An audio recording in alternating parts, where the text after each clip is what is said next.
The desert sun beat down mercilessly on the rocky terrain of Afghanistan's Helmand province. Dust particles danced in the scorching air as Captain Sarah Martinez adjusted her rifle scope for the 100th time that morning. She had been positioned on this ridge for 3 days now, watching the valley below through the crosshairs of her Barrett M82 sniper rifle. As the leader of Delta Force's elite sniper team, she had seen more combat than most soldiers twice her age, but something about this mission felt different. The intelligence reports had been sparse and contradictory. Taliban fighters were supposedly moving weapons through this remote valley, but Sarah's team had seen nothing but shepherds and their goats for the past 72 hours. Her spotter, Sergeant Mike Thompson, lay beside her in their carefully constructed hide, scanning the area through high-powered binoculars. "Movement, 2 o'clock," Thompson whispered, his voice barely audible even to Sarah lying just inches away. Sarah shifted her rifle slightly, following Thompson's direction. Through her scope, she could see a figure stumbling through the rocky outcropping about 800 meters away. The person moved awkwardly, favoring their left side, and appeared to be wearing military fatigues. But something was wrong with the picture. The uniform didn't match any coalition forces in the area, yet it wasn't typical Taliban dress either. "Can you make out nationality?" Sarah asked, her eye never leaving the scope. "Negative. Too much heat distortion. But whoever it is, they're hurt bad." Sarah watched as the figure collapsed behind a large boulder, disappearing from view. Her training told her to maintain position and observe, but her instincts as a soldier and human being pulled at her differently. Someone was wounded out there, possibly dying, and she was the only one who could help. The radio crackled softly in her ear. "Viper 1, this is Base. What's your status?" Sarah pressed her throat mic. "Base, this is Viper 1. We have an unidentified wounded individual in the target zone. Requesting permission to investigate." "Negative, Viper 1. Maintain overwatch position. We have reports of enemy activity in your area." Sarah gritted her teeth. Orders were orders, but watching someone potentially die while she did nothing went against every fiber of her being. She had joined the military to protect people, not to sit on a ridge and watch them suffer. Hours passed. The wounded figure hadn't moved from behind the boulder, and Sarah found herself checking that position every few minutes. As the sun began to set, painting the desert in shades of orange and red, she made a decision that would change everything. "Thompson, I'm going down there." Her spotter looked at her with concern. "Sarah, you heard the orders." Base was clear. "That person has been behind that rock for 6 hours. If they're not dead already, they will be soon. I can't live with that." Thompson knew better than to argue with his team leader when she had that tone in her voice. Sarah Martinez had earned her position through exceptional skill and unwavering determination. She had been the first woman to complete Delta Force sniper training, breaking barriers and setting records that still stood today. Her accuracy was legendary, but more than that, she had an intuitive understanding of the battlefield that couldn't be taught. As darkness fell, Sarah prepared for her descent into the valley. She checked her sidearm, ensured her medical kit was fully stocked, and reviewed the terrain one more time. The route to the boulder would take her through exposed ground for about 200 meters, but under cover of darkness, she felt confident she could make it undetected. "If anything goes wrong, you get on that radio and call for immediate extraction," she told Thompson. "Don't try to be a hero." Thompson nodded grimly. "Same goes for you, Captain." Sarah began her careful descent down the ridge, moving silently through the darkness. Every step was calculated, every shadow analyzed for potential threats. The desert night was surprisingly cold, a stark contrast to the blazing heat of the day. She could hear the distant call of a night bird and the soft whisper of wind through the rocks. As she approached the boulder where the wounded figure had taken shelter, Sarah slowed her pace even further. She pulled out her night vision goggles and scanned the area thoroughly. No signs of ambush or enemy activity. The figure was still there, motionless against the rock face. Sarah crept closer, her weapon ready but not aimed. As she rounded the boulder, she could finally see the wounded person clearly. It was a young man, probably in his early 20s, wearing a uniform she didn't immediately recognize. He was unconscious, his breathing shallow and labored. Blood had soaked through his shirt from what appeared to be a gunshot wound to the shoulder. She knelt beside him and began a quick medical assessment. The wound was serious but not immediately life-threatening if treated properly. As she worked to stop the bleeding, the man's eyes fluttered open.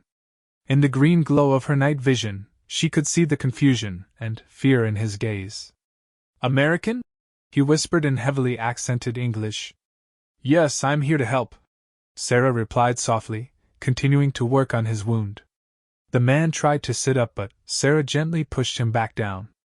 "Don't move. You've lost a lot of blood. My name is Alex. Alexander Petrov," he managed to say between labored breaths. "Russian. Special Forces."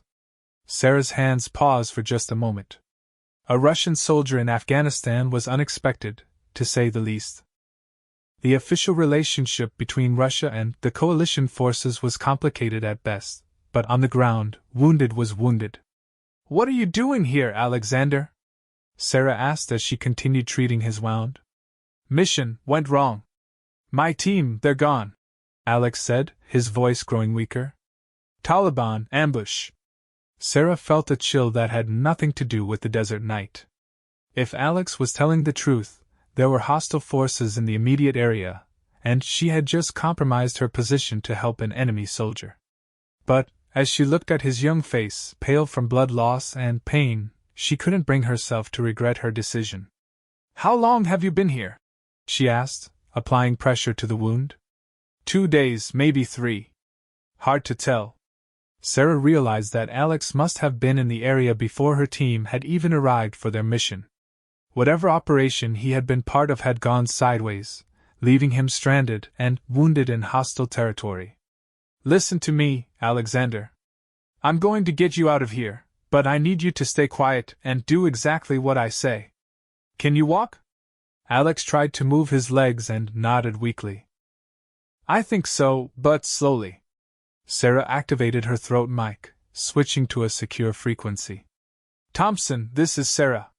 I'm coming back with a wounded Russian Special Forces operator. Prep for immediate extraction." The silence on the radio stretched for several seconds before Thompson's voice came back. "Sarah, are you serious right now?" "Dead serious. Contact base and tell them we need medical evacuation for a friendly wounded. I'll explain everything later." As Sarah helped Alex to his feet, she noticed something that made her blood run cold. Fresh tire tracks in the sand near the boulder, tracks that hadn't been there when she had surveilled the area earlier. Someone else had been here recently, and they might still be in the area. "Alexander, those tracks, do you know anything about them?"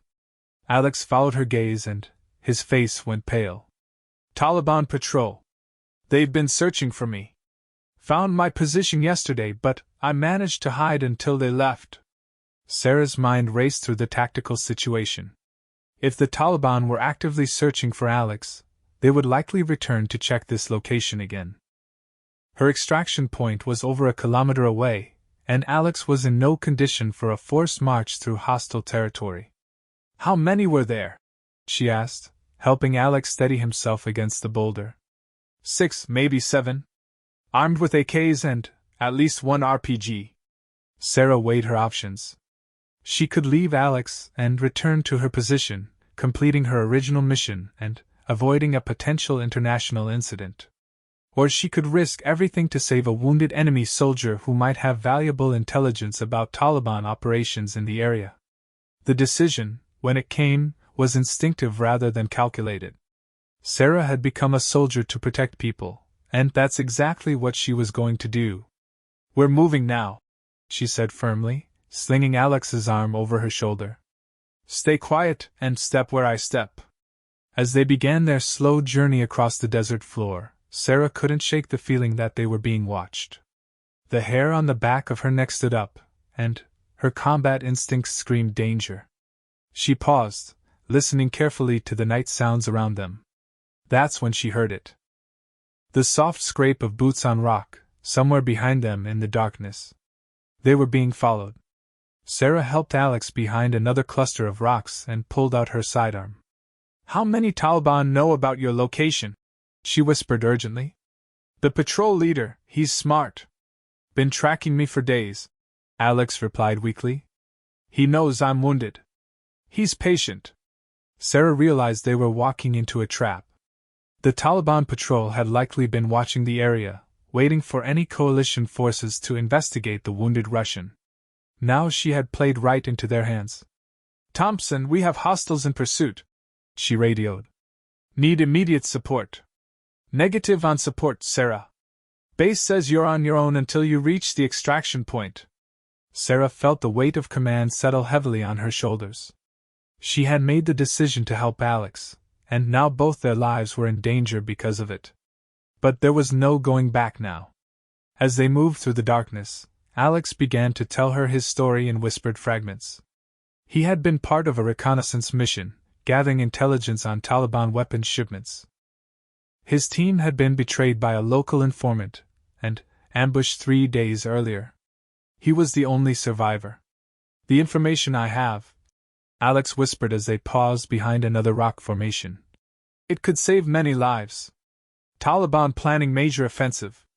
Soon. Sarah understood the implications immediately.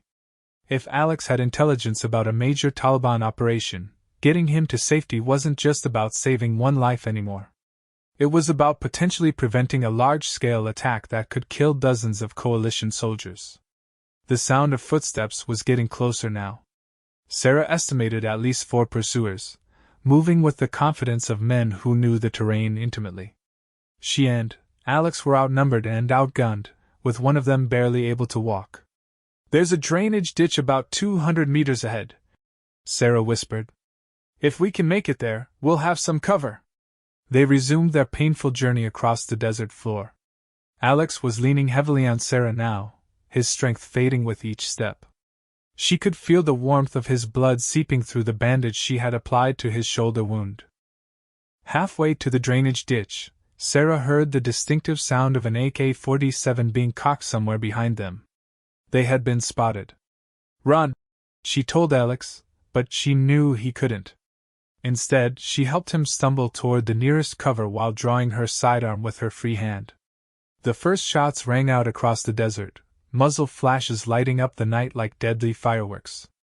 Sarah pushed Alex behind a large rock and returned fire, her shots precise and calculated. She could see at least 3 Taliban fighters advancing on their position. Thompson, we are under fire and pinned down, she radioed desperately. Grid reference 41 RQQ 12345678990. Need immediate support.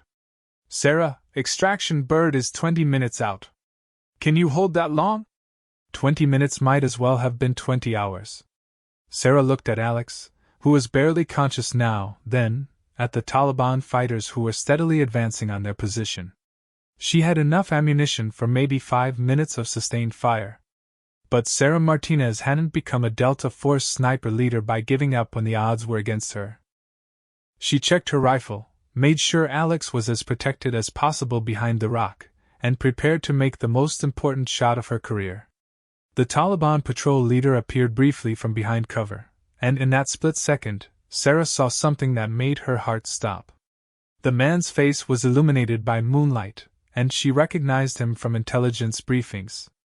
This wasn't just any Taliban fighter.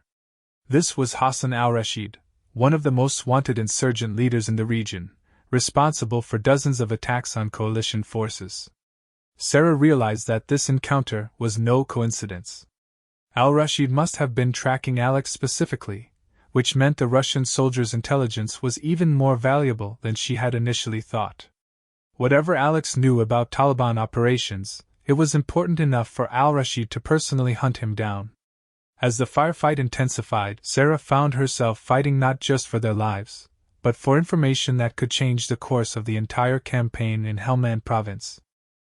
Every shot had to count, every decision had to be perfect, because failure meant not only their deaths, but potentially the deaths of hundreds of coalition soldiers who would walk into whatever trap the Taliban was planning. The night was far from over, and Sarah could only hope that her training, her skills, and her determination would be enough to see them through until help arrived. If it arrived at all. The firefight had been raging for 15 minutes, and Sarah's ammunition was running dangerously low.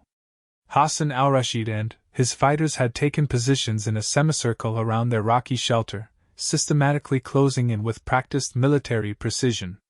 Sarah had managed to wound one of the attackers, but the others remained determined and disciplined in their assault. Alex drifted in and out of consciousness beside her, his breathing becoming more labored as blood loss took its toll. During his brief moments of clarity, he whispered fragments of intelligence that made Sarah's blood run cold. The Taliban wasn't planning just one offensive, they had coordinated a series of attacks across 3 provinces, timed to coincide with the withdrawal of coalition forces from a key forward operating base. Supply convoy. Route Amber. Thursday morning, Alex managed to say during one lucid moment. 50 vehicles, they know the exact timing. Thursday morning was less than 48 hours away. Sarah realized that hundreds of soldiers were heading into what would essentially be a carefully orchestrated massacre unless she could get Alex's intelligence to coalition command.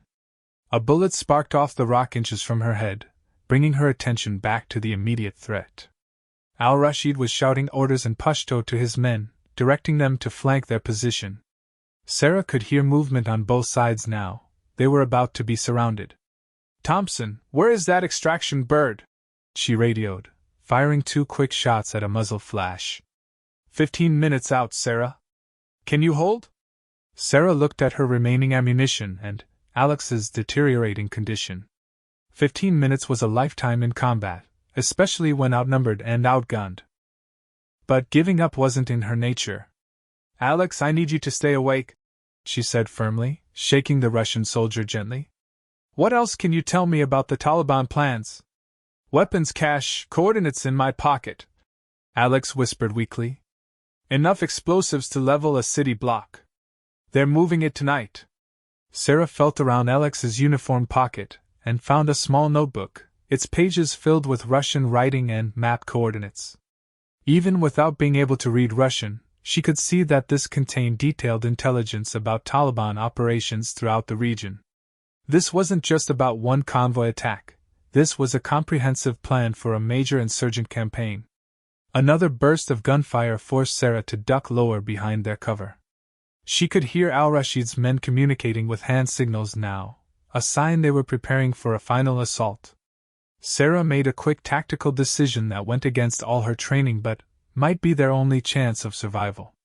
"Alex, can you hold a weapon?" she asked. The Russian soldier nodded weakly, and Sarah handed him her sidearm. "I'm going to draw their fire. When they focus on me, you put suppressing fire on that position to the left. Can you do that?" "Yes, but you'll be exposed. That's the point." Sarah checked her rifle one final time and prepared to make a move that was either brilliant or suicidal. She had counted at least 5 Taliban fighters, with al-Rashid commanding from the center position. If she could eliminate the patrol leader, the others might lose coordination long enough for extraction to arrive. "On my mark," she told Alex. 3, 2, 1, mark. Sarah rolled out from behind their cover and sprinted toward a position that would give her a clear shot at al-Rashid's location. Immediately, all enemy fire concentrated on her new position, exactly as she had planned.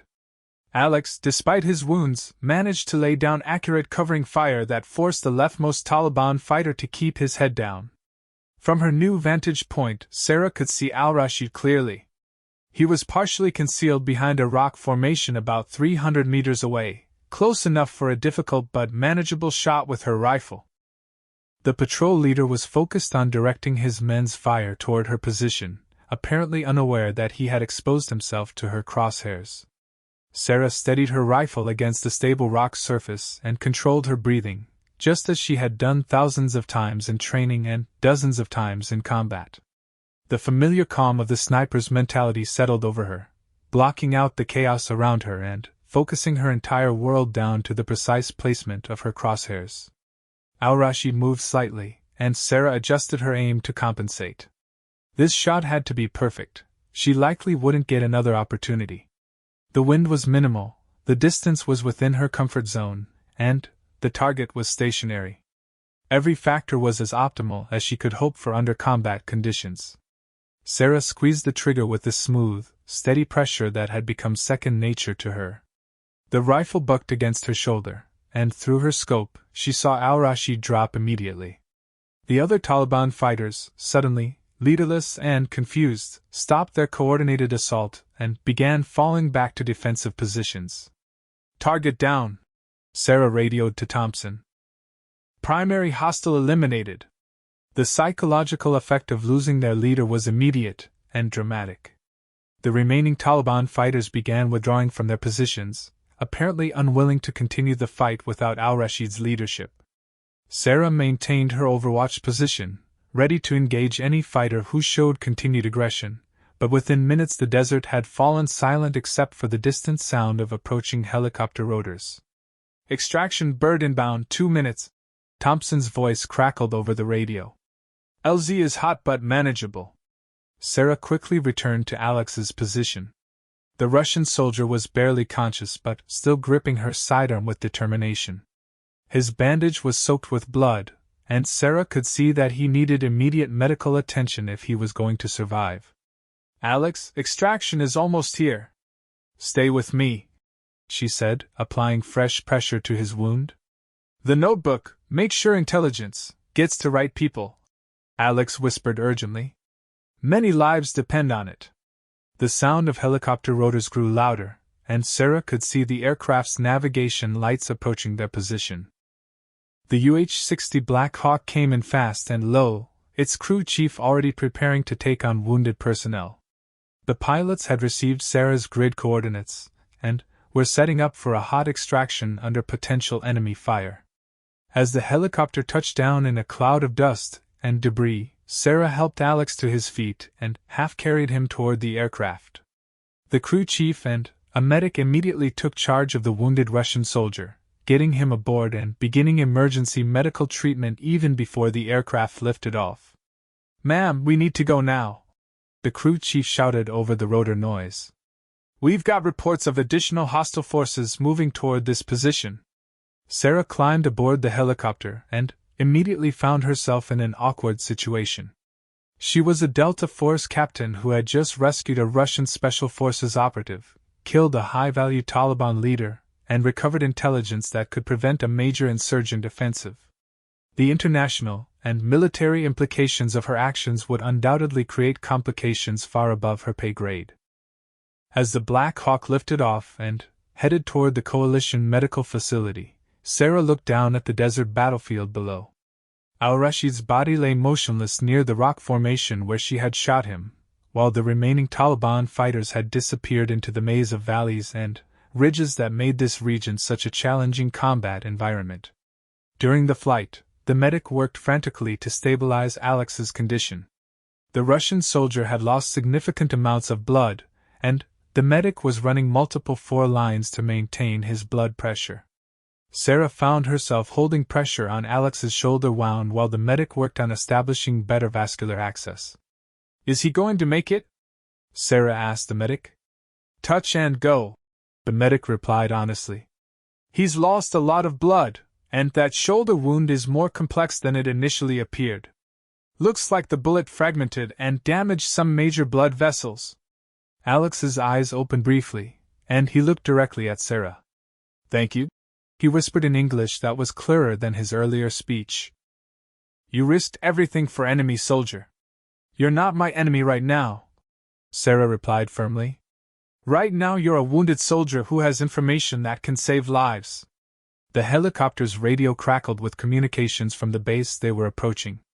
Sarah could hear discussions between the pilots and ground control about the unusual nature of their passenger and the diplomatic sensitivities involved. Clearly, word had already reached higher command levels about the Russian soldier Sarah had rescued. "Captain Martinez," came a voice over the helicopter's intercom system. "This is Colonel Hayes. When you land, you'll be debriefed immediately by intelligence personnel. The Russian soldier will be taken to our medical facility under security guard pending diplomatic resolution." Sarah acknowledged the colonel's instructions while continuing to monitor Alex's condition. The young Russian soldier was fighting for his life, but she could see determination in his eyes that reminded her of her own soldiers. Whatever political complications might arise from her decision to help him, she knew she had made the right choice.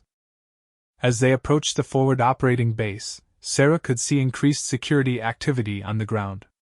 Additional vehicles were positioned around the helicopter landing zone, and she counted at least a dozen personnel waiting for their arrival. The intelligence value of Alex's notebook had apparently been recognized at the highest levels of command. The helicopter touched down smoothly, and within seconds a medical team was transferring Alex to a waiting ambulance. As they wheeled him away on a stretcher, Alex managed to catch Sarah's eye one more time and nodded slightly, a gesture of gratitude and respect that transcended national boundaries and military allegiances. "Captain Martinez, come with me, please," said a major Sarah didn't recognize, wearing intelligence insignia. "We have a lot to discuss." Sarah was escorted to a secure briefing room where several officers were already waiting. The atmosphere was tense, and Sarah realized that her split-second decision to help Alex had created repercussions that would extend far beyond her individual actions. "Captain, explain to me exactly how you came to be in possession of Russian intelligence materials and why you chose to compromise your mission to assist an enemy operative," said Colonel Hayes, who had apparently flown to the base specifically for this debriefing. Sarah straightened in her chair and looked directly at the colonel.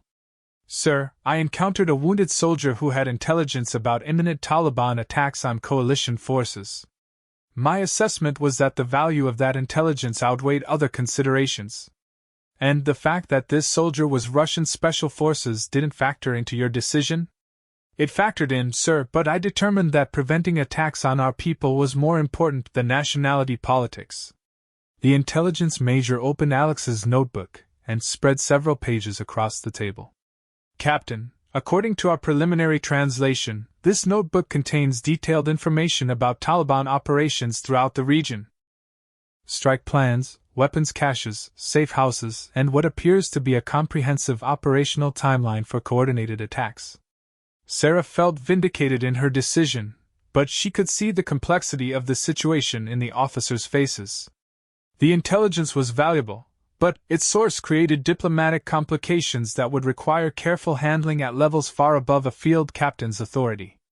"Sir, there's something else," Sarah said. "The Taliban patrol leader I eliminated was Hassan al-Rashid. He was personally hunting the Russian soldier, which suggests this intelligence was important enough for high-value targets to expose themselves." The room fell silent as the implications of that information sank in. Al-Rashid had been one of the coalition's most wanted insurgent leaders, and his elimination would significantly disrupt Taliban operations in the region. Colonel Hayes leaned back in his chair and studied Sarah carefully. "Captain, your actions tonight have created both opportunities and complications that will require resolution at diplomatic levels. However, your tactical decisions appear to have been sound given the circumstances you faced." Sarah felt some of the tension leave her shoulders. While she wasn't being formally commended, either was she being censured for her decision to help Alex. The intelligence value of the Russian soldier's information and the elimination of al-Rashid had apparently balanced out the irregularity of her actions. "What's the medical prognosis for the Russian soldier?" Sarah asked.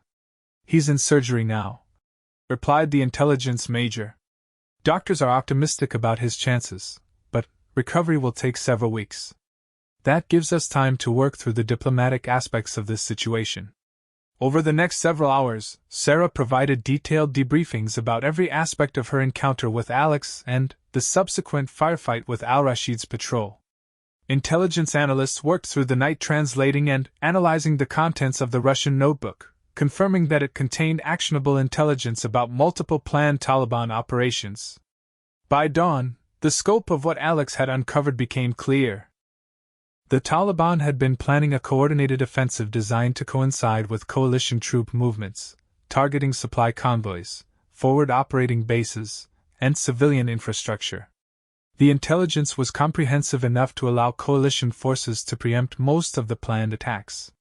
"Captain Martinez," Colonel Hayes said as the debriefing concluded, "your decision to assist that Russian soldier has potentially saved hundreds of lives.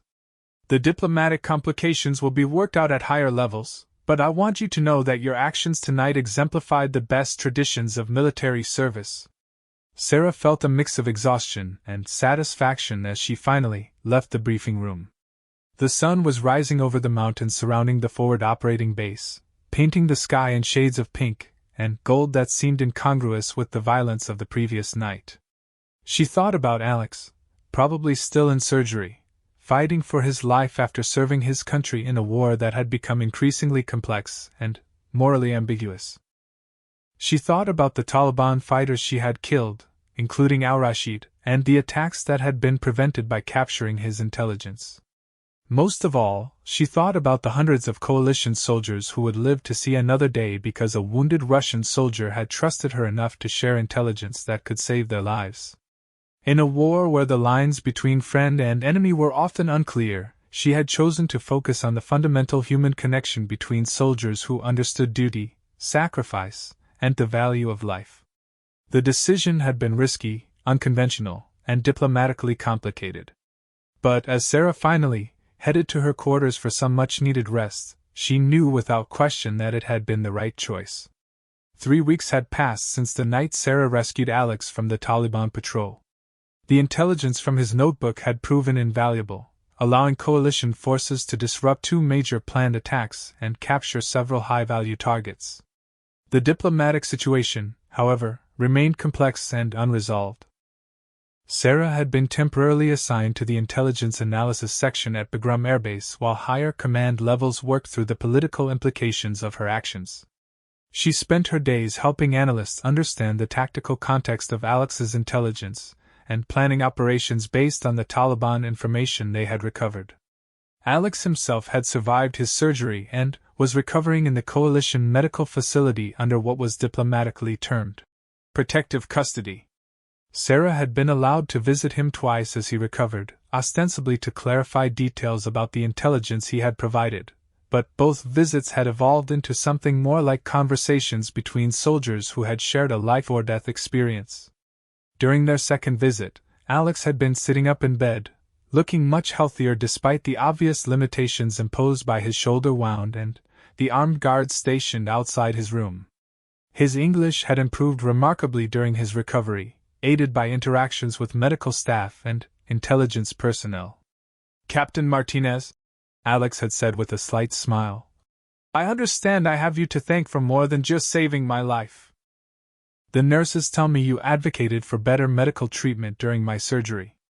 Sarah had been surprised that he knew about her conversations with the chief medical officer. She had indeed insisted that Alex receive the same level of care as any coalition soldier, arguing that his intelligence value alone justified optimal medical treatment, regardless of political considerations. "You were providing intelligence that could save American lives," she had replied. "That made you worthy of our best medical care." "Even for Russian soldier?" "Even for a Russian soldier." That conversation had taken place a week ago, and since then, Sarah had found herself thinking often about Alex and the larger implications of their encounter. The Cold War mentality that had dominated military thinking for decades was clearly inadequate for the complex realities of modern warfare, where former enemies might become allies of convenience based on shared threats and common values. Now, as Sarah sat in the intelligence briefing room reviewing the latest analysis of Taliban communications, she was interrupted by Colonel Hayes entering with a serious expression. "Captain Martinez, we need to talk privately." Sarah followed the colonel to his office, wondering what new development had arisen.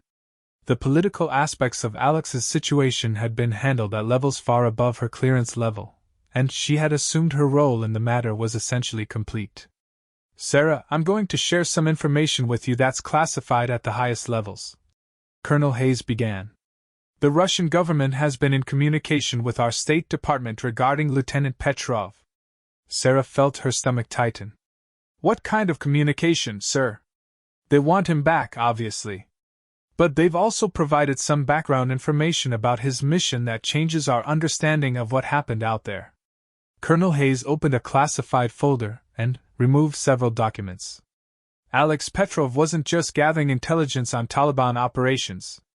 He was part of a joint operation between Russian and British special forces, targeting the same weapons trafficking networks we've been concerned about. Sarah felt the ground shift beneath her understanding of the entire situation. Joint operation, sir? Apparently, the Russians have been as concerned about Taliban weapons reaching Chechen separatists as we've been about them targeting coalition forces. Alex's team was working with British SAS operatives to identify and disrupt the trafficking networks. The colonel handed Sarah a photograph showing Alex in military dress uniform, standing beside two men in British Special Forces insignia. The timestamp indicated the photo had been taken just weeks before Alex's mission went wrong.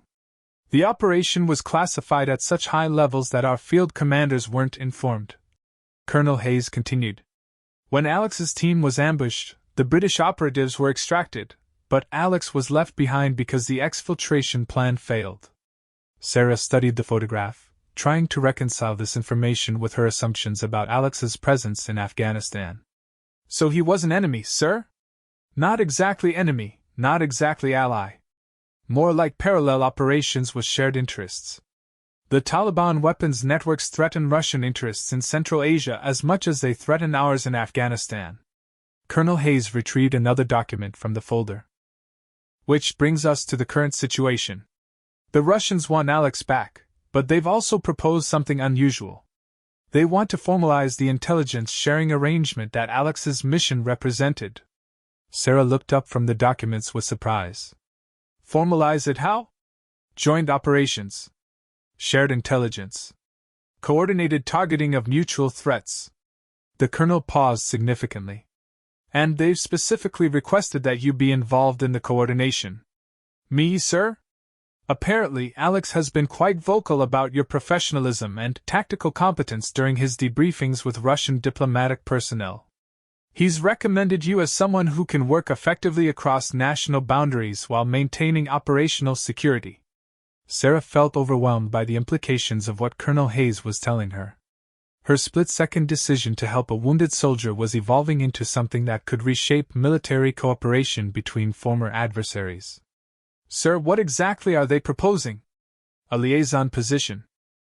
You would work with a small joint team, sharing intelligence and coordinating operations against targets that threaten both Russian and coalition interests. It would be based here initially, but might involve rotations to other theaters. Sarah thought about Alex, recovering in the medical ward, and about the intelligence that had already saved countless lives. The idea of expanding that cooperation made tactical sense, but the political complexity was staggering. Have higher command levels approved this? She asked. It's being considered at the Pentagon and State Department levels. But they want to know if you'd be willing to accept such an assignment before they make final decisions. Sarah realized that her answer would influence decisions being made far above her rank, potentially affecting military cooperation between major powers. The responsibility was both flattering and intimidating. Sir, can I speak with Lieutenant Petrov about this? I was hoping you'd ask that. He's been cleared for more detailed discussions, and frankly, his input would be valuable in determining whether this kind of cooperation could actually work. An hour later, Sarah found herself sitting across from Alex in a secure conference room rather than his medical ward. He looked much stronger, though his left arm remained in a sling. The guards were still present but positioned outside the room, giving them more privacy for conversation. Alex, I understand the Russians have proposed some kind of joint operation arrangement. Sarah began directly. Yes, I have been told. My commanders are very interested in expanding cooperation based on what we accomplished together. Alex paused thoughtfully. But I think they are also testing whether such cooperation is actually possible. What do you mean, testing? Russians are cautious about trusting Americans in operational settings. Just as Americans are cautious about trusting Russians. Our governments may see mutual benefits, but soldiers on the ground must work together effectively. Sarah understood the implication immediately. Any joint operation would succeed or fail based on the personal trust and professional competence of the individuals involved, regardless of what agreements were signed at diplomatic levels. Do you think it could work? She asked. Alex was quiet for several moments, apparently considering his answer carefully. When you decided to help me in the desert, you made choice based on military professionalism, not politics. You saw a wounded soldier with valuable intelligence, and you acted to save lives. That is kind of thinking necessary for successful cooperation. But would Russian soldiers trust an American team leader? Would American soldiers trust Russian intelligence? Trust must be earned through results, Alex replied. But foundation exists. We both understand mission comes first, politics comes second. We both understand value of good intelligence and precise operations. Sarah found herself drawn to the idea despite its complexity. The intelligence Alex had provided had demonstrated the potential value of expanded cooperation, and the operational challenges they had overcome together suggested that practical cooperation was possible. What would your role be in something like this? She asked. Liaison officer like you. Provide Russian perspective on intelligence analysis, help coordinate with Russian special forces when operations overlap. Alex smiled slightly. Also serve as reference that Americans can work professionally with Russians when necessary. Over the next hour, Alex provided Sarah with a detailed understanding of Russian concerns about Taliban weapons trafficking and how those concerns aligned with coalition interests. The conversation was revealing in ways that went beyond the immediate tactical situation. Sarah realized that both militaries faced similar challenges in Afghanistan: complex tribal politics, unreliable local allies, sophisticated enemy networks, and political constraints from home governments that didn't always align with battlefield realities. The professional challenges faced by Russian special forces were remarkably similar to those faced by her own Delta Force teams. Alex, if this cooperation moves forward, what do you think would be the biggest challenges? Communication, Alex answered immediately. Not just language, but different tactical procedures, different risk tolerances, different relationships with local populations. Russians and Americans approach problems differently. Do you think those differences could be overcome? I think they could become strengths if managed properly. Russian teams have different capabilities than American teams. Combined properly, both become more effective. Sarah left the meeting with a much clearer understanding of both the potential and the challenges of expanded cooperation with Russian forces. The tactical benefits were obvious, but the cultural and procedural complexities would require careful management and strong leadership from both sides. That evening, Sarah drafted her response to Colonel Hayes regarding the proposed liaison assignment. She had decided to accept, with several conditions related to operational authority, intelligence security, and the scope of joint operations. Her recommendation was that any cooperation should begin with limited, specific missions against high-value targets that clearly threatened both Russian and coalition interests. 2 days later, Colonel Hayes informed her that her conditions had been accepted and that she was being assigned to a newly created joint intelligence unit based at Bagram Air Base.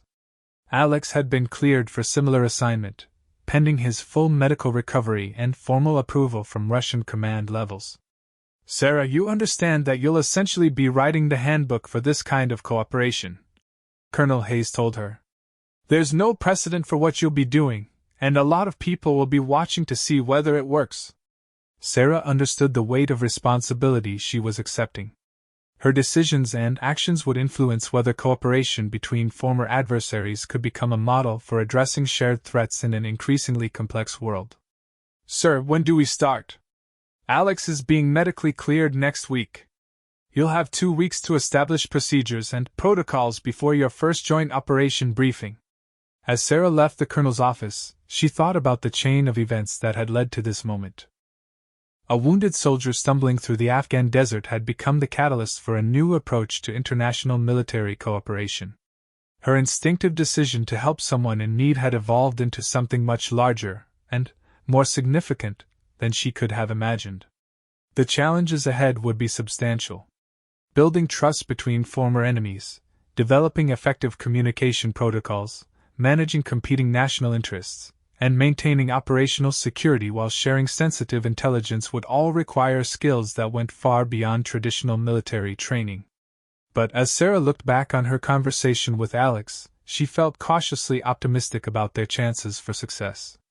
Both of them understood that their personal and professional relationship would serve as the foundation for everything that followed. If they could work together effectively, it would demonstrate the possibility of broader cooperation. If they failed, it would likely end any similar attempts for years to come. The stakes were high, but Sarah had built her career on succeeding in high-stakes situations. The wounded Russian soldier she had rescued from Taliban fighters was about to become her partner in an unprecedented experiment in military cooperation. Whether that experiment would succeed or fail would depend on their ability to translate mutual respect and professional competence into effective joint operations against shared enemies. 6 months had passed since Sarah and Alex began their unprecedented joint intelligence operation. The experimental partnership had evolved into something neither the Pentagon nor the Kremlin had fully anticipated when they approved the initial cooperation agreement. What started as limited intelligence sharing had grown into a comprehensive joint task force targeting weapons trafficking networks across Central Asia. Sarah stood on the observation deck of their Joint Operations Center at Bagram Air Base, watching the controlled chaos of an international military facility in full operation. Below her, American, Russian, British, and German personnel worked side by side, sharing intelligence and coordinating operations in ways that would have been unthinkable just months earlier. The success of their partnership had surprised even its advocates. Sarah and Alex had developed operational procedures that maximized the strengths of both military traditions while minimizing cultural conflicts and security concerns. Their first joint operation had successfully disrupted a major weapons shipment destined for Chechen separatists, demonstrating the potential value of expanded cooperation. That success had led to additional assignments, expanded authority, and growing attention from political leaders in multiple nations. Sarah had been promoted to major, while Alex had been elevated to captain in the Russian Special Forces, with both promotions specifically citing their work in joint operations. Alex approached her on the observation deck, moving easily despite the permanent limitation in his left shoulder from his original wound. The physical therapy had been successful, but he would never regain full range of motion in that arm. He had adapted his shooting stance and combat techniques to compensate, demonstrating the resilience that had originally impressed Sarah during their desert encounter. "Sarah, we have preliminary intelligence on the Kandahar network," Alex said, handing her a classified folder. "Your CIA sources and our SVR contacts have provided complementary information that suggests a major shipment moving next week." Sarah opened the folder and reviewed the intelligence summary. Over the past 6 months, they had developed a sophisticated network of sources that drew on American, Russian, British, and even Pakistani intelligence assets. The cooperation had proven far more valuable than anyone had initially anticipated. "Weapons type?" Sarah asked, scanning the technical details. "Anti-aircraft missiles, Russian-made but stolen from Libyan stockpiles during their civil war. Enough to threaten civilian aviation across the region." Alex paused significantly. "The buyers appear to be multiple terrorist organizations, which means this shipment could enable attacks in Russia, Europe, and the United States." Sarah understood the implications immediately. This wasn't just another weapons trafficking case. It was a direct threat to multiple nations that justified the kind of aggressive joint operation they had become known for. "What's the timeline?" "Shipment moves from Kandahar to Pakistan border in 3 days. From there, it gets distributed to various buyers. This is our best opportunity to intercept before it reaches multiple terrorist networks." Sarah closed the folder and looked at Alex directly. "What kind of operation are you thinking?" "Combined air and ground assault. Your Apache helicopters provide fire support, our Spetsnaz teams conduct ground penetration, British SAS provides extraction capability." Alex smiled slightly. "Standard procedure for us now." Over the past months, Sarah and Alex had refined their joint operations to leverage the unique capabilities of each participating military force. American air power, Russian ground assault expertise, British special operations experience, and increasingly sophisticated intelligence cooperation had proven to be a formidable combination. "I'll brief Colonel Hayes and request operational authority. Sarah said. You coordinate with your command structure? Already initiated. Moscow is very interested in preventing those missiles from reaching Chechen territories. As Alex departed to coordinate with his Russian colleagues, Sarah reflected on how dramatically their professional relationship had evolved. The wounded soldiers she had rescued from Taliban fighters had become one of the most capable joint operations officers she had ever worked with. Their partnership had developed into something that transcended national boundaries while maintaining the highest levels of professional competence. The Joint Operations Center had become a model for international military cooperation that was being studied by defense establishments around the world. NATO commanders, Russian general staff officers, and defense ministers from multiple nations had visited their facility to observe their procedures and evaluate the potential for similar cooperation in other theaters. Sarah's role had expanded far beyond her original Delta Force sniper training. She now found herself serving as a diplomat, intelligence analyst, operational planner, and cultural interpreter, sometimes within the same day. The complexity was challenging but also intellectually stimulating in ways she had never expected. An hour later, Sarah sat in the secure briefing room with Colonel Hayes, Alex, and representatives from British and German intelligence services. The multinational nature of their operations now required coordination at levels that often surprised visiting officials who weren't accustomed to such integrated cooperation. The Kandahar operation represents our most complex target to date, Sarah began her briefing. The weapons shipment is defended by approximately 30 Taliban and Al-Qaeda fighters, positioned in prepared defensive positions with overlapping fields of fire. She activated the digital display showing satellite imagery and tactical analysis of the target area. The compound is located in mountainous terrain that limits approach routes and provides natural defensive advantages for the defenders. Alex continued the briefing, describing the Russian assessment of enemy capabilities and defensive preparations. Intelligence indicates the defenders have been specifically trained to resist special operations attacks. They're expecting some kind of intervention, which means we can't rely on surprise as our primary tactical advantage. The British SAS representative, Major Thompson, added his analysis of extraction challenges given the terrain and expected enemy response. Weather conditions will be marginal, and we'll have approximately 30 minutes on target before reinforcements arrive from nearby Taliban positions. Colonel Hayes listened to the complete tactical assessment before asking the crucial question. Success probability?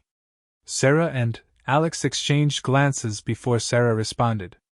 70% chance of mission success with acceptable casualties, assuming all elements perform according to standard. 40% chance of mission success if we encounter unexpected complications. Those aren't particularly encouraging odds, Colonel Hayes observed. No, sir, but the intelligence value and threat prevention justify the risk, Alex added. These weapons will kill innocent people if we don't act. Colonel Hayes approved the operation with the understanding that it would be the most ambitious joint operation attempted by their task force. The complexity of coordinating multiple air and ground elements from different national militaries, while maintaining operational security and managing political sensitivities, represented exactly the kind of challenge their partnership had been designed to address.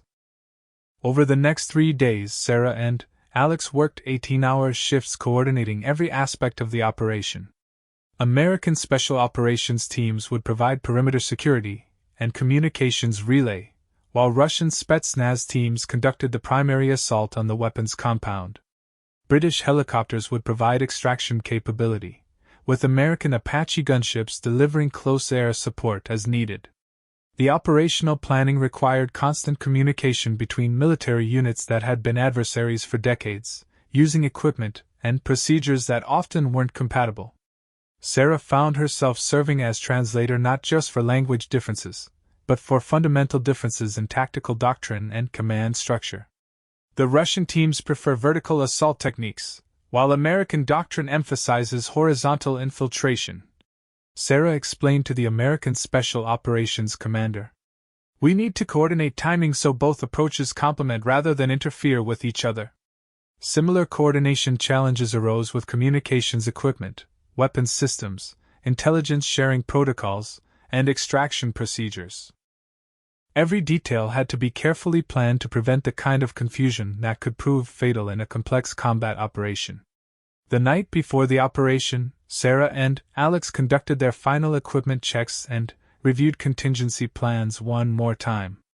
Both were experienced enough to know that even the most carefully planned operations could go wrong quickly, and their personal partnership would be crucial if rapid adaptation became necessary. Sarah, regardless of what happens tomorrow, I want you to know that this partnership has been the most professionally rewarding experience of my military career, Alex said as they completed their preparations. Mine too, Sarah replied honestly. 6 months ago, I never could have imagined working this closely with Russian special forces. 6 months ago, I was dying in the desert, and you risked everything to save my life. This operation is only possible because you made that choice. As dawn approached on Operation Day, Sarah found herself thinking about the chain of events that had led to this moment. Her instinctive decision to help a wounded enemy soldier had evolved into a partnership that was changing how major military powers approached shared threats. The success or failure of tomorrow's operation would influence whether such cooperation continued to expand or whether it would be curtailed by military leaders who remained skeptical of working with former adversaries. The operation began before sunrise with American and Russian special operations teams moving into position around the target compound. Communications were maintained through an encrypted network that allowed real-time coordination between units that had never operated together before. Sarah monitored the operation from the Joint Operations Center, maintaining communication with all elements while coordinating with Alex, who was embedded with the Russian assault teams. For the first time since their partnership began, they would be separated during a critical operation, relying on radio communication rather than direct coordination. All elements report ready, came the voice of the American ground commander. Russian teams in position. Alex reported from his location with the Spetsnaz unit. British extraction standing by, added Major Thompson. Sarah took a deep breath and activated the tactical communication network that connected all participating units. All stations, this is command. Operation is authorized. Execute, execute, execute. The assault began with precision strikes from American helicopters that eliminated the compound's perimeter defenses, followed immediately by coordinated ground assault from Russian teams while American special operations provided covering fire from overwatched positions. For the first 20 minutes, the operation proceeded exactly according to plan. The defenders were overwhelmed by the coordinated assault from multiple directions, and the weapons cache was secured without significant casualties among the joint forces. Then, everything went wrong at once. Command, this is ground leader, came an urgent voice over the radio. We have additional enemy forces moving toward our position from the south. Estimate 200 fighters with heavy weapons. Sarah felt her stomach drop. Intelligence had indicated possible reinforcements, but not in this number or this quickly. The operation was suddenly transitioning from a successful raid to a potential disaster. Russian teams, what's your status? Sarah radioed to Alex. We have secured the weapons, but extraction is going to be complicated. Alex replied, his voice calm despite the deteriorating situation. Enemy reinforcements are moving to cut off extraction routes. Sarah made the kind of rapid tactical decision that had become second nature during their partnership. All stations, implement contingency plan Delta. American Overwatch teams provide covering fire for Russian extraction. British helicopters abort primary landing zone and move to alternate extraction point. What followed was 30 minutes of intense combat that tested every aspect of their joint operations training. American helicopters provided close air support for Russian ground teams while British extraction helicopters navigated hostile terrain under fire to reach alternate landing zones. Throughout the chaos, Sarah and Alex maintained constant communication, coordinating the complex dance of multinational units while adapting to rapidly changing tactical situations. Their partnership, forged in a desert firefight 6 months earlier, proved crucial in managing the most complex operation either had ever been involved in. Russian teams aboard extraction aircraft. Alex finally reported as the last Spetsnaz soldiers reached safety. Weapons secured, all personnel accounted for. Sarah felt the tension drain from her shoulders as the operation concluded successfully despite the unexpected complications.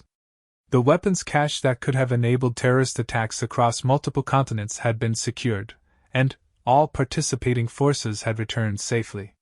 In the aftermath of the operation, Sarah and Alex found themselves once again in a secure debriefing room, this time with senior officers from multiple nations who had observed the operation and its results. "This operation represents a new model for international military cooperation," said General Morrison, the senior American commander. "The level of integration achieved between former adversary forces is unprecedented." Colonel Volkov, Alex's senior Russian commander, added his assessment. "The tactical success demonstrates that cooperation based on shared threats and mutual professional respect can overcome historical divisions." But it was Colonel Hayes who provided the most significant announcement. "Based on the success of this partnership, Higher Command has decided to expand the Joint Task Force concept to additional theaters. Major Martinez and Captain Petrov will be reassigned to establish similar cooperation agreements in Southeast Asia and Eastern Europe." Sarah looked at Alex and saw her own mixture of excitement and apprehension reflected in his expression. Their experimental partnership had succeeded beyond anyone's expectations, but expanding it to new theaters would present challenges they couldn't yet imagine. "Sir, what's the timeline for expansion?" Sarah asked. 6 months preparation, then operational deployment. You'll be establishing partnerships with militaries that have never worked together before, in regions with completely different threats and political dynamics." As the debriefing concluded, Sarah realized that her career had taken a direction she never could have anticipated when she first joined Delta Force. From sniper team leader to international military liaison officer representing a new model of cooperation between former adversaries. Later that evening, as Sarah and Alex walked around the perimeter of Bagram Air Base, they discussed the implications of their expanding mission. "Are you ready to start over again in a new theater?" Alex asked. "Are you?" Sarah countered. "I think we've learned enough about working together that we can adapt to new challenges," Alex replied thoughtfully. "But the next assignment will test whether our methods work with different militaries and different cultures." Sarah nodded, understanding that their success in Afghanistan might not automatically translate to success with Asian or European military partners. Each expansion would require building new relationships, adapting to different tactical doctrines, and navigating unfamiliar political constraints. "Alex, 6 months ago you were a wounded enemy soldier I rescued from Taliban fighters," Sarah said. "Now you're one of the most capable officers I've ever worked with, and we're being asked to revolutionize international military cooperation. And 6 months ago, you were an American sniper who risked everything to help someone who should have been your enemy," Alex replied. "Now you're proving that former adversaries can become effective partners when they focus on shared values instead of historical divisions." As they completed their walk around the airbase perimeter, Sarah thought about how dramatically both their lives had changed since that night in the Afghan desert. What had begun as a split-second humanitarian decision had evolved into a professional partnership that was influencing military cooperation policies at the highest levels of multiple governments. Their success had demonstrated that personal trust and professional competence could overcome national boundaries and historical animosities when faced with shared threats. The wounded soldier Sarah had rescued was now her partner in an endeavor that could reshape how nations approached common security challenges in an increasingly interconnected world. The future would bring new challenges, new partners, and new tests of whether their model of cooperation could succeed in different contexts. But as Sarah looked at Alex, she felt confident that whatever challenges they faced, their partnership had proven strong enough to adapt and succeed. The wounded soldier had healed, and in the process, had helped heal something much larger than personal injury.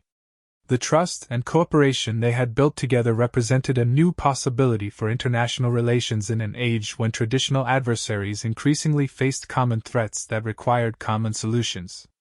Their story had begun with a moment of human compassion in a desert firefight, and had evolved into something that might help shape the future of international security cooperation. As they prepared for their next assignment, both understood that they were no longer just soldiers serving their respective nations, but pioneers in a new form of military diplomacy that could influence global security for decades to come.